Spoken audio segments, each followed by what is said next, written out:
Good morning, ladies and gentlemen, and welcome to the Coffee with Craig show. We'll be talking about commercial real estate in Central and Eastern Europe.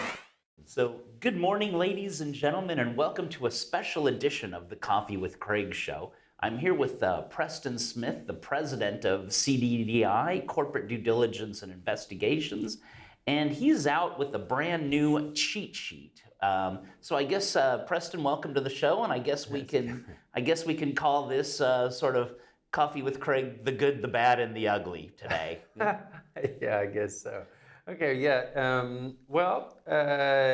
There it is. I guess it's the new cheat sheet. It's not really. We've been putting this out for quite a while. It's a little bit new in the sense that it's revamped, and there is quite a bit of the bad and ugly in it. That's why it's called the C Cheat Sheet and Crime Report. I guess you can see it's pretty fat, so we've got quite a lot of crime and corruption in there. But what we kind of tried to do, we took a break during the lockdown. Right. So tell us some of the highlights we have now. Yeah, we took a break during the lockdown, but we're back. We're back with... And it's kind of funny, we took a break during the lockdown, not because there wasn't crime and corruption, but actually there kind of was a little bit less. You know, people were stuck, you know, even the criminals took a day off. Well, they couldn't keep doing the same businesses they were doing for a while. If you think of all the restaurants and clubs and the way you launder money and things being shut down, and even trying to do deals, say with corrupt politicians, people weren't meeting. And so there was a little bit of a hiatus, but certainly the drug trade did not take a hiatus. It increased by 3 times in 1 year, just in the region. I guess people are home, bored. I guess so. A lot of cocaine, a lot of meth, and these types of things actually hit businesses. We've seen it with manufacturers. We've seen it with not just people showing up high, but people actually, finding out that their logistics center for their company, their local, their storage has been commandeered to traffic drugs because the volume was so great that the drug traffickers couldn't deal with it. Right. So they started moving in on more legitimate transports. Well, that's pretty scary. I mean, for the legitimate businesses that are out there. It is scary. And if you take a look at what's happening in Western Europe, and you think it's not happening or going to happen in Central Europe, well, it is happening. It's already happening. But in this edition, the other thing that we kind of changed from the past editions, because we did this pretty consistently up until this last year of COVID. Now we're restarting again. Is we've added sections that are more on what we call PEPs. So for the AML types out there, or the if you're in compliance, you're going to know what I'm talking about. The politically exposed persons.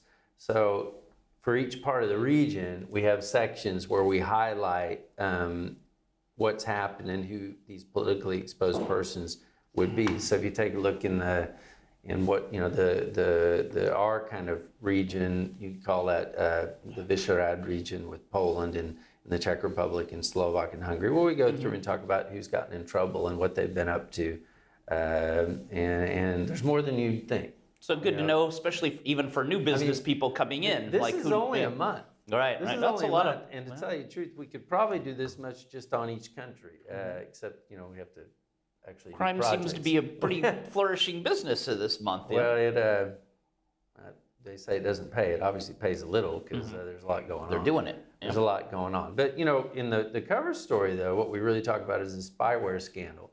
And I know it's Pegasus, and people are talking about what's going on in Poland, and it's actually it's hitting the current law and justice government, and actually even hitting their popularity, which people thought that wouldn't happen for a while. But it's not just Poland. You have different types. You have Pegasus, you have Predator, you have different legal regimes. For example, in Bulgaria, they just actually decided, hey, what we've been doing when it comes to surveillance doesn't conform to EU law. What this really means is that, we get questions all the time. Is my phone safe? Right. So no. I guess for business people, this is a big issue. Yeah. Your phone's not safe. No.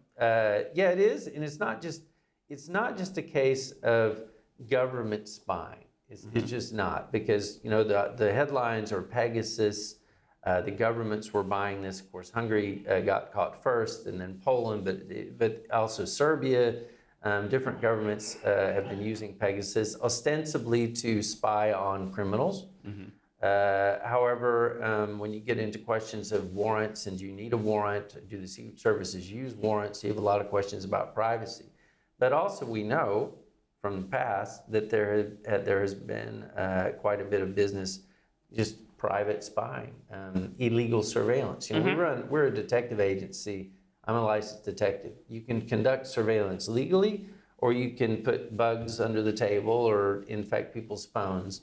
And unfortunately, there's a lot of that. A lot of that. So what do business people do? If somebody, whether they know it or not,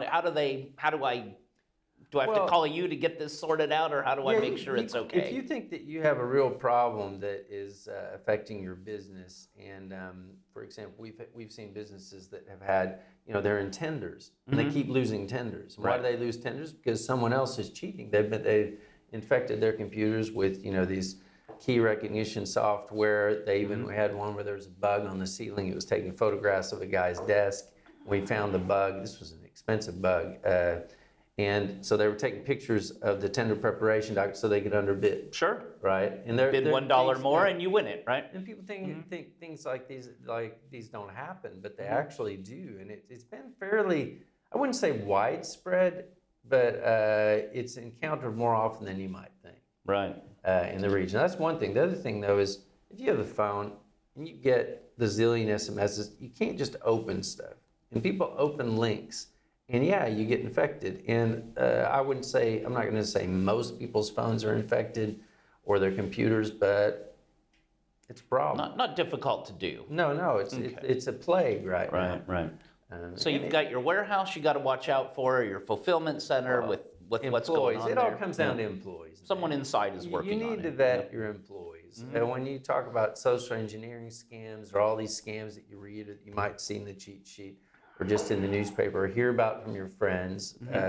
Social engineering and this, which is part of spyware, getting into computers and all that.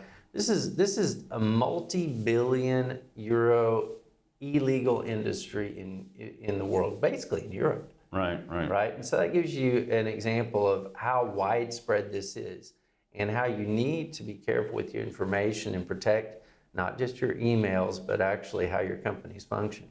All right. So give me the top 3 things that when I pick this up and read it, I'm just going to go, wow. Well, I've already gotten, we've sent some of these out already to our subscribers, and some people come back, and the Pegasus spyware scandal, just how it's possibly going to affect Poland, that's a wow right there. Okay. Because the difference with Pegasus and some of the other spyware apps that are being used, one, the cost. You spend 25 million zlotys on the spyware, that's a lot. But the other thing is you don't have to click on anything on your phone. If they want it, they send it, and it's on your phone, and you don't know. Right. They got your conversations, they got your SMSs, they got everything. Now, for most people that are watching, I don't think you're necessarily a target, right? But if you are, who knows? If you're in a jurisdiction and you're trying to do a big deal that goes back to a government tender or government funds, you're dealing with politicians. It's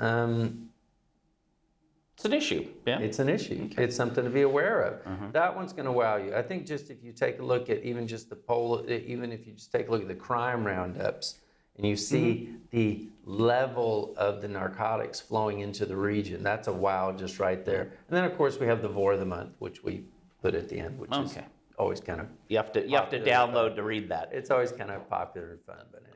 Okay, so yeah, you'll find in the text where you can click and get in touch with Preston, and he'll send you the this month's cheat sheet and crime report. A lot of interesting news, a lot of things to watch out for if you're, medium large company with a lot of things happening that you've got to pay attention to. Too. It's there's a lot. There I don't want let's not be hypochondriacs here, but there's a lot.